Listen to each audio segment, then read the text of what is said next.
after a 9-day search, St. John's finally found their basketball coach. Mike Anderson was introduced yesterday to replace Chris Mullin. And with more on what that means for the program, let's bring in a former assistant coach at Iona and a college basketball analyst, Vin Parisi. Good to see you in studio, Great to be man. here. Great to have you here. Talking college hoops, obviously that's right in your wheelhouse. So I'm really curious to get your take on this Mike Anderson hire. It's not that he's a bad hire. Nobody's saying that he's a bad hire. But how would you view the hiring process that St. John's went through?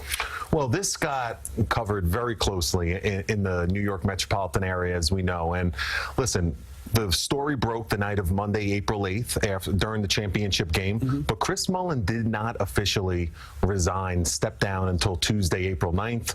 April 19th, they have a new basketball coach. So 10 days when an administration's not ready at all for their leader to step down is not that unheard of. Now, I was not surprised when Bobby Hurley was the top target from Arizona State. There's a relationship there, the connection with Mike Craig from Duke, and, you know, he has ties, obviously, the Hurley family to the metropolitan area.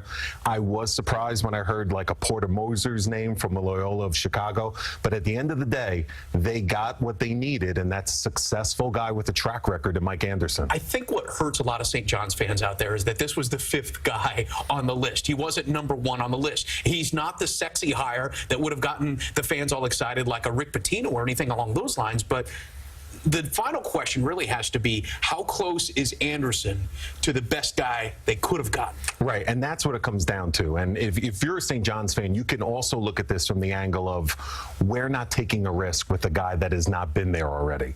And Mike Anderson has never had a losing season as a head coach. Mike Anderson has coached deep into the NCAA tournament as both an assistant and as a head coach. He's been successful with 3 programs. Now let's see if he could do it in the Big East. I mean, when you look at his stats, you're right. He's never had a losing season. And that was playing in the SEC, by the way. And here's one more nugget here I'd like to get your thoughts on. There are currently 3 other coaches with 15-plus years experience and no losing seasons. Roy Williams, Tom Izzo, Mark Few. That's a pretty nice group to be involved in. Yeah, that's some Hall of Fame company. And listen, this guy is known as somebody who has gotten the most out of his teams, the most out of his programs. There's times where he wasn't picked to make it to the NCAA tournament. They made it. There was years they were supposed to be really down. He made it and stretched it to the NIT. He's made a run to the Elite 8 in the past with Missouri. I think what fans will like is his style.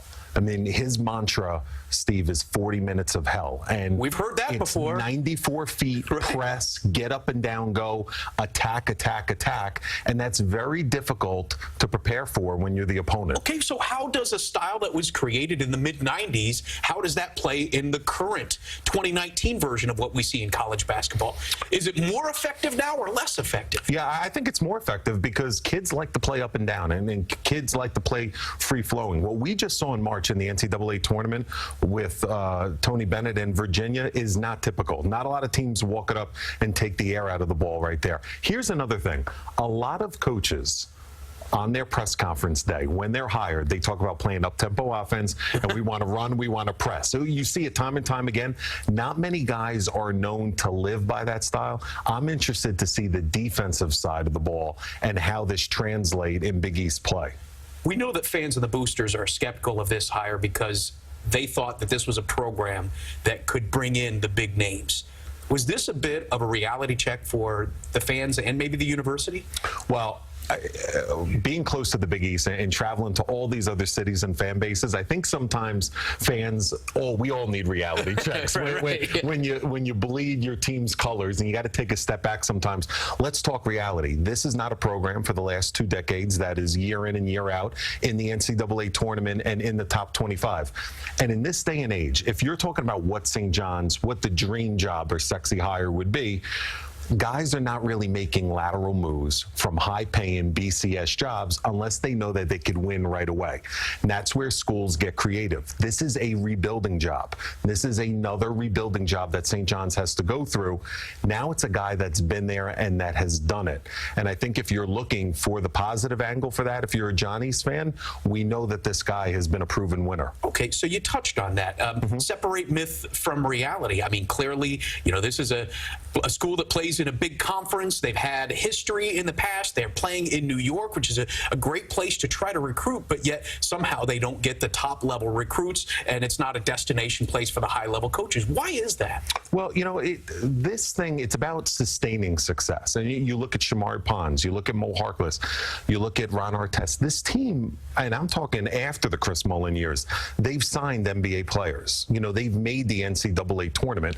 What this program's trying to do right now, Steve, is to get consistency. Look at what Villanova has with Jay Wright. Look at what Seton Hall has with Kevin Willard. Look at what Providence has with Ed Cooley. They're not turning over their leaders every 3 or 4 years. They have consistency in place. And I think, that's what the AD Mike Cragg was looking for with Mike Anderson. Let's talk a little bit about Tim Cluess, because this seemed like it lined up perfectly for Tim Cluess. He had always said that St. John's was a dream job for him. They brought him in. They were interested. It seemed like it was his to lose.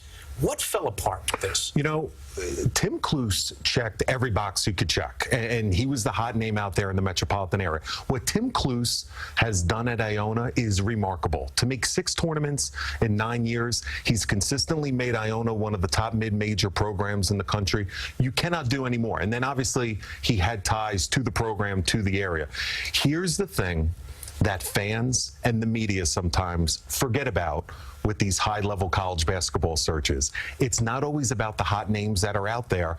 It's the beauty is in the eye of the beholder. And regardless of what was reported out there, my sources tell me this was Mike Cragg's hire, the athletic director. This was his show, this search.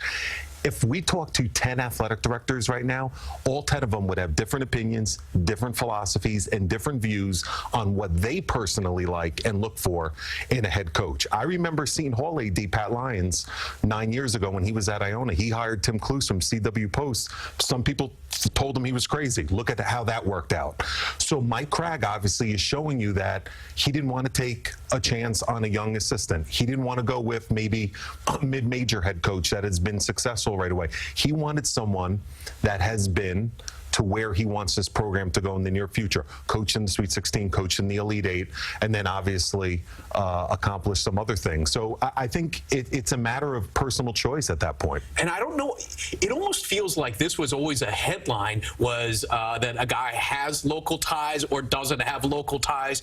But in the current era that we live in, where the premier players are all playing AAU, does local connection to the local high schools really matter as much as it used to?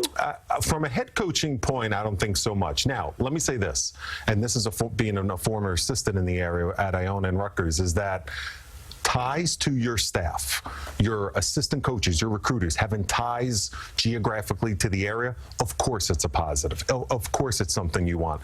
But in terms of the head coach not being a New York guy, we could look at every Power 5, every league across the country. There are guys being successful in regions where they did not grow up and did not originally have ties. At the end of the day, can you coach? Can you develop talent? Can you sign high-ranked recruiting classes? Can you develop NBA players? And can you win ball games? For Mike Cragg and the Johnnies, Mike Anderson checked those boxes. Now let's see if it happens. College basketball analyst Vin Parisi, thanks so much for coming in, man. Little April madness. Hey, after why the not? March madness. Exactly.